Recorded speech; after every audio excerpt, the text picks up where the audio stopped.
Entre Padres, un diálogo ameno entre el Padre Diego y el Padre Nelson. Temas de actualidad, teología y pastoral. Bienvenidos. Padre Nelson, ¿cómo me le va? Espero que esté muy bien, Padre. Padre Diego, ¿qué tal? Un saludo muy cordial, qué bueno poder volvernos a encontrar. Hoy con el Padre Nelson, al iniciar este mes de noviembre, quiero que el Padre Nelson, que tiene la doctrina así fresquita, porque precisamente la está estudiando en España, nos diga lo siguiente, porque tengo dos inquietudes que valdría la pena que el Padre nos las resolviera. La primera inquietud, Padre, es ¿por qué nosotros, los católicos, oramos por los difuntos? ¿Por qué? Ustedes han escuchado, queridos hermanos, que los no católicos nos dan palo con ese tema de que por qué rezan por los difuntos, que por qué rezan por un muerto, etcétera, etcétera. Respetamos la doctrina de los protestantes. Eso yo no lo voy a discutir. Pero sí pedimos que se nos respete nuestra doctrina. Por eso, Padre Nelson, ¿qué podemos decir desde la doctrina católica acerca de la oración por los que han partido para la eternidad? ¿Qué nos dices, Padre? Padre, sí. Para poder hablar de este tema de la oración por los difuntos, pues tenemos que saber que la Iglesia no inventa cosas del aire. Todo tiene que ver a partir de la revelación. ¿Cuál es la fuente de la revelación? Cristo. Y a través de esa revelación de Cristo, pues se manifiesta y se interpreta en la Sagrada Escritura, en la tradición y en el magisterio. Entonces ahí vamos teniendo una base sólida de lo que la Iglesia hace. No son cosas que se va inventando, entonces esto me pareció muy bien y lo implementamos dentro de la Iglesia. No. Entonces, a partir de la revelación que es Cristo en la Biblia, en la tradición y con la interpretación que hace el magisterio, la Iglesia decreta, la Iglesia ordena, digámoslo así, lo que va marcando las pautas de nuestra fe. Entonces, a partir de todo eso, nosotros creemos en tres estados del alma. Muy fácil.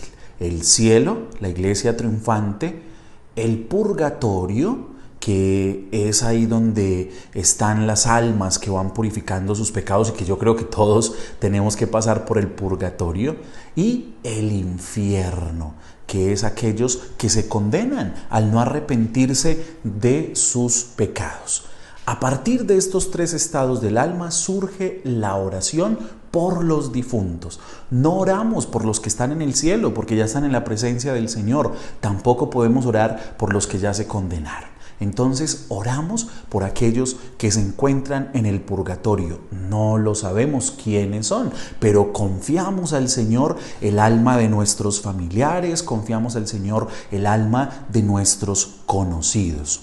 El Catecismo de la Iglesia Católica, en los numerales del 1020 al 1050, nos va a hablar de la vida eterna. Y qué bueno que podamos nosotros mirar en internet Catecismo de la Iglesia Católica, o si tenemos el Catecismo en nuestra casa, poder leer estos numerales del 1020 al 1050.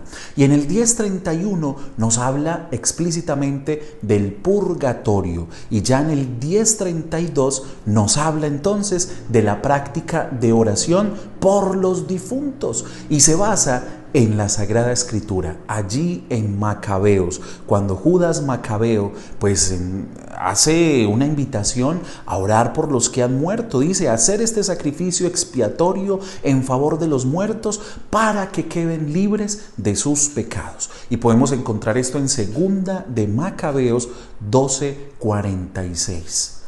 Podemos investigar, podemos leer. La Biblia nos asegura entonces que la oración por los difuntos tiene fruto. Sí, los que están en el cielo, los difuntos que llegan al cielo, ruegan por nosotros. Los que están en el infierno ya no pueden hacer nada. Y nosotros podemos hacer mucho por quienes están en el purgatorio. Nuestra oración por ellos, entonces, es efectiva. Nuestra oración por ellos tiene un efecto muy gratificante, porque nosotros con nuestra oración en la Eucaristía que ofrecemos por ellos, en los rosarios, en la comunión, podemos ir sacando almas del purgatorio.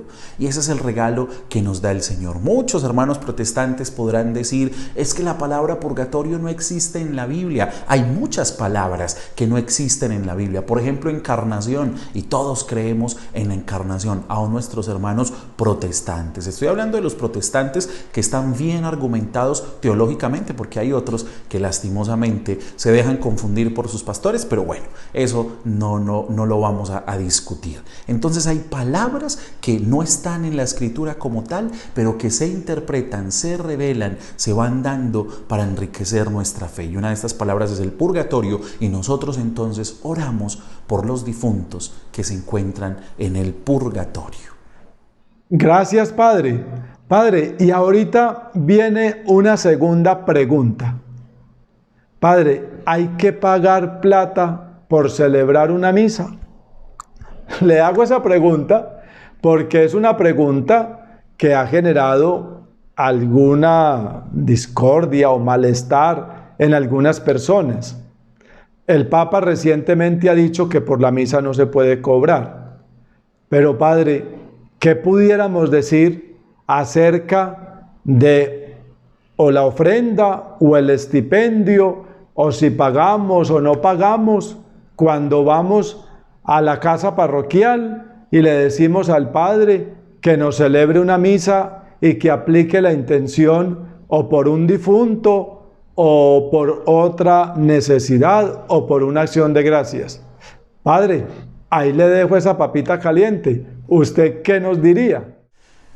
Padre, hablando del tema económico, el Papa nos ha insistido, claro, que no debemos cobrar por los sacramentos, que no se debe cobrar por nada en la iglesia. Hay algo que es la voluntad, los actos volitivos, la voluntad del hombre que quiere colaborar. Aquel que se siente bautizado, aquel que se siente iglesia de verdad, aquel que se siente miembro del cuerpo místico de Cristo, pues también se siente en la obligación de ayudar, de saber que la evangelización se extiende, de saber que en la parroquia se pagan facturas, hay que pagarle a la secretaria y todo esto. Es decir, aquel que se siente iglesia nunca va a criticar ese momento de colaborar, ese momento de darle algo a la iglesia. ¿Hay que pagar por la misa? Pues no, la misa no tiene ningún valor monetario. La Biblia tiene un valor eterno que nadie podría calcular. Es decir, yo no puedo pagar por una misa. Lo que yo ofrendo por una Eucaristía se llama sufragio. Y el sufragio es monetario, el sufragio es en oración, el sufragio es en obras de indulgencia. Ese sufragio que yo hago por los difuntos monetariamente o espiritualmente es aquel que vale de verdad la pena. ¿Por qué ofrendamos? ¿Porque la Eucaristía cuesta? No, la Eucaristía no tiene ningún valor. Ofrendamos porque nos nace del corazón, porque sabemos que la iglesia vive de lo que nosotros vamos dando, materialmente hablando. Pero espiritualmente el Señor sabemos que nos sostiene. Entonces esos sufragios, se llama sufragio, aquello que yo llevo a la iglesia para donar, para los pobres, para el mismo párroco, para el sustento del culto, de la pintura, de las facturas, de todo esto. Ese sufragio es voluntario, es voluntario. El Papa bien ha dicho, quien no tenga para dar ese sufragio, pues apunte su intención y no hay ningún problema. Y yo creo que muchos sacerdotes hemos tomado esa iniciativa de aquella persona que dice, Padre, solo tengo esto, no importa, Padre, no tengo nada, no importa. Lo importante es celebrar la Eucaristía con el corazón. San Juan Crisóstomo, uno de los padres de la iglesia, decía, ¿por qué dudar que nuestras ofrendas lleven consuelo? Es una forma de renunciar a nosotros mismos para darle consuelo a aquellos que ya no están con nosotros, a aquellos que ya no pueden ofrendar por nosotros, pues nosotros ofrendamos por ellos. Por eso damos una ofrenda a la iglesia, por eso hacemos sufragio de oración y también sufragios materiales por aquellos que ya no se encuentran con nosotros. Nosotros en la Iglesia Católica tenemos un código de derecho canónico, aquello que rige legislativamente a nuestra iglesia, y quien quiera también investigar allí sobre la ofrenda, pues se puede acercar a los cánones 945 al 958. Qué bueno entonces poder nosotros meternos en estos temas de la iglesia, llenarnos de esa doctrina sana, formarnos y no dejar que nadie arrebate lo que el Señor ha puesto aquí en nuestro corazón, que es nuestra fe. Bueno, Padre, muchas gracias. Es usted muy querido. Las luces que usted nos da, Padre, nos ayuda, como dice el apóstol Pedro, que es la razón de ser de este encuentro con usted, a tener mayor seguridad para poder dar razón de nuestra esperanza. Padre querido, muchas gracias. Muchas gracias, Padre Diego, y cualquier cosa, cualquier duda, aquí estamos para aprender juntos, para crecer juntos en la fe. Bueno, Padre, también le agradecemos a usted y que Dios lo siga bendiciendo. Y a ustedes, hermanos, muchas gracias por la atención que nos están prestando en estos videos de formación teológica. Que la pasen muy bien. Entre Padres, un diálogo ameno entre el Padre Diego y el Padre Nelson. Temas de actualidad, teología y pastoral. Gracias por su atención.